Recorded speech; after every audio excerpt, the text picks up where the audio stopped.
Përshëndetje të dashur miq, sot le të shkojmë në rrugën Liuxing në qytetin Yining të Kinës Veriperëndimore. Atje ka një grup interpretuesish të fizarmonikës me antarë nga 13 komsi.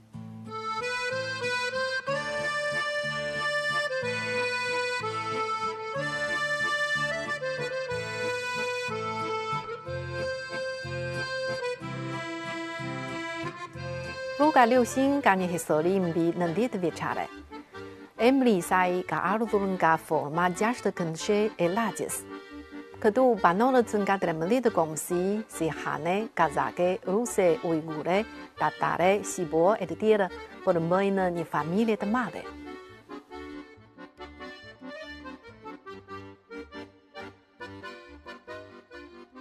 Në sallën e ekspozitës kulturore folklorike të rrugës Liuxing, grupi I fizarmonikës po bën prova.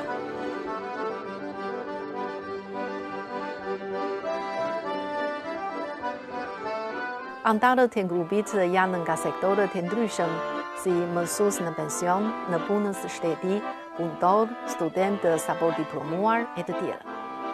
Lindja e këtij grupi ka të bëjë me ëndrrën e një të moshuari të komsisë ruse.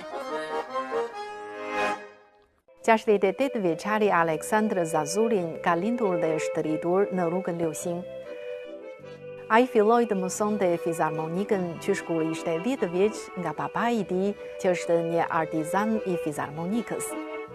Në moshën 15 vjeçare, Aleksandri filloi të koleksiononte këtë vekër muzikore dhe gjatë mbi gjysmë shekulli, ai harxhoi pothuajse të gjitha kursimet e veta për këtë pasion.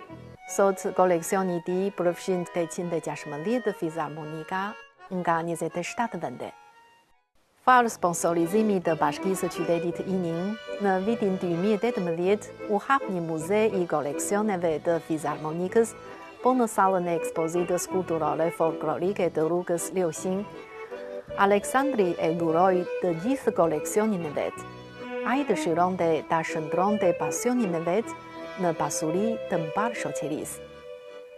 Qysh nga atëherë, ky muze është bërë simboli kulturor më tërheqës në rrugën Liuxing dhe gjithashtu një vend ku mblidhen muzikë tashësisë e komsive të ndryshme.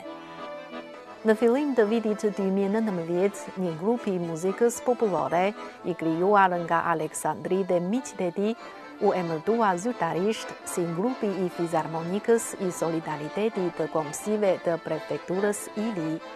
Tani, ky grup ka gjithsej 19 antar të rregullt dhe Aleksandri është më I moshuari ndër ta.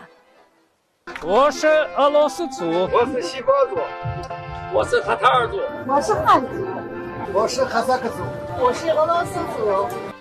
Gjatë 7 viteve, grupi ka dhënë afro 100 shfaqje vullnetarisht çdo vit, qoftë në dasmat e banorëve të thjesht apo në aktivitete artistike. Me të marrë ftesë, antarët e grupit janë përpjekur me të gjitha forcat. Shfaqjet e tyre janë dhënë edhe në kanalet e televizionit kombëtar.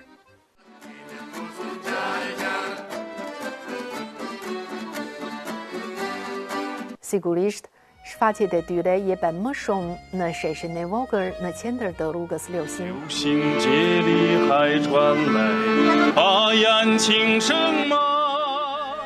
Çdo sezon turistik, grupi interpreton për turistët çdo gjysmë ore, duke dhënë mesatarisht 20 shfaqje në ditë.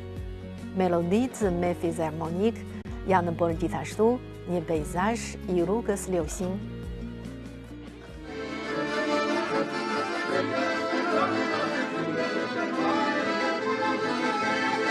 Në vitin 2023, drejtuesi I grupit Guo Shunmin zbuloi gjatë shfaqjeve se shumë fëmijë tregonin interes të madh për fizarmonikën. Kështu, ai mendoi ta trashëgojë këtë mjeshtri.